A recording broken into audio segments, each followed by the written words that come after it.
আজকের ক্লাসে স্বাগতম। আজকে আমরা অসীম ধারার এই তিনটে অঙ্কের সমষ্টি নির্ণয় করব। এই তিনটে অঙ্ক আমরা সলভ করব।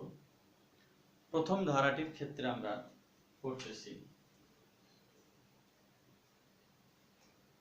এক নম্বরটি আমরা নেব। এক নম্বর অঙ্কটি দেওয়া আছে ধারাটির প্রথম পদ a ইকুয়াল 1/3 সাধারণ অনুপাত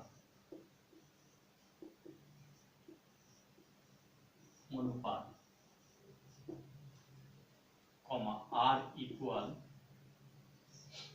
1/3 square by 1/3 equal 1/3 less than 1। সাধারণ অনুপাত যদি 1 এর চেয়ে ছোট হয় তখনই ধারার অসীম সমষ্টি নির্ণয় করা যায়। অতএব ধারাটির অসীমতম সমষ্টি, অতএব ধারাটির অসীমতম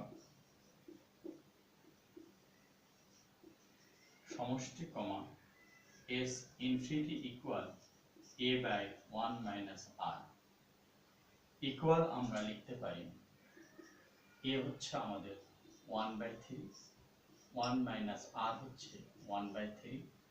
তাহলে আমরা সলভ করলে পাচ্ছি 1/3, নিচে সলভ করলে 2/3 ইকুয়াল 1/2। আমাদের এই অ্যান্সারটি আমাদের সম্পন্ন হলো। এখানে 1/3 কেটে গেলে 1/2। তাহলে এই ধারাটির আমরা অসীম সমষ্টি আমরা পাইলাম।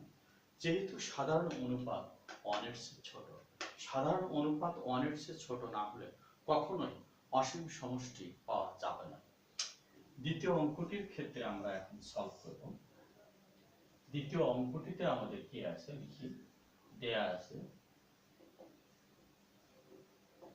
আছে ধারাটির প্রথম পদ a ইকুয়াল 1। প্রথম পদ a ইকুয়াল 1 সাধারণ অনুপাত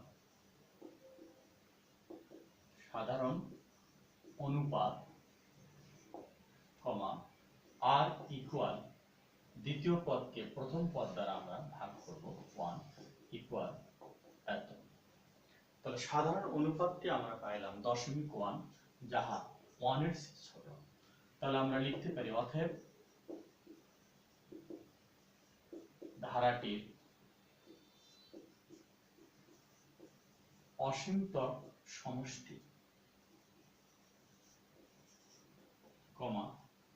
s infinity equal a by 1 minus r। অতএব ধারাটির অসীম সমষ্টি আমাদের পাচ্ছি, এটি লিখতেছি।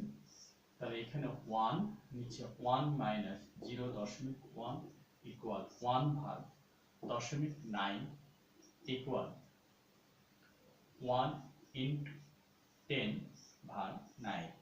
অর্থাৎ এখানে দশমিকের জন্য 1 আর দশমিকের পরে 1 ঘর, তাই একটি শূন্য নিলাম আমরা। তাহলে ইকুয়াল 10 ভাগ 9। অ্যান্সারটি আমাদের সম্পন্ন হলো।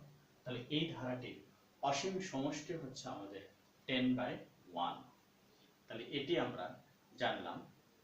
তাহলে এখানে আমরা যে কাজটি করলাম, এখানে এর মান 1 আমরা নিলাম, 1 মাইনাস r এর মান হচ্ছে আমাদের এটি। 1 থেকে 0.1 বিয়োগ করলে আমরা 0.9 পাচ্ছি। এখন আমরা এই দশমিকের জন্য উপরে আমরা দশমিকের জন্য 1 এবং দশমিকের পরে 1 ঘর আমরা নিয়েছি। তাহলে আমরা এটি আমরা জানলাম। তাহলে অতএব ধারাটির অসীম সমষ্টি আমরা পাইলাম। এরপর আমাদের আরেকটি ধারা আছে, যেটি হলো আমাদের 3 নম্বর 1 প্লাস 1/√2 প্লাস 1/2 প্লাস 1/2√2 ইত্যাদি। তাহলে এটির ক্ষেত্রে আমরা যা লিখতেছি,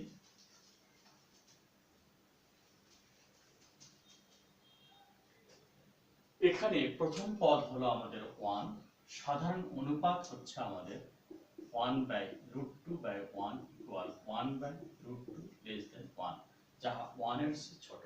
অতএব অসীম সমষ্টিতে আমরা লিখতেছি অতএব s infinity equal a by 1 minus r। তাহলে a হচ্ছে আমাদের কত 1, 1 মাইনাস r হচ্ছে কত 1 বাই √2 আমরা লিখলাম। এখন এটিকে আমরা সলভ করলে আমরা যা পাচ্ছি 1 বাই নিচে আমরা √2 নিলাম, √2 মাইনাস 1 নিলাম ইকুয়াল আমাদের √2 বাই √2 মাইনাস 1। এটিকে আমরা আরো সলভ করতে পারি।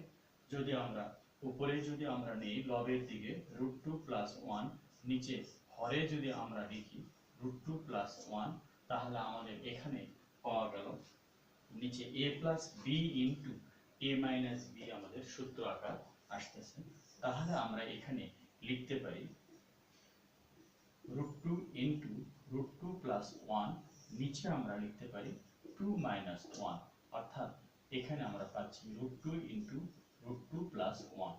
আমাদের এই অ্যান্সারটি আমাদের সম্পন্ন হলো। তাহলে এখানে তিনটি ধারার ক্ষেত্রে আমরা অসীম সমষ্টি নির্ণয় করলাম। আজকে এখানেই, আল্লাহ হাফেজ।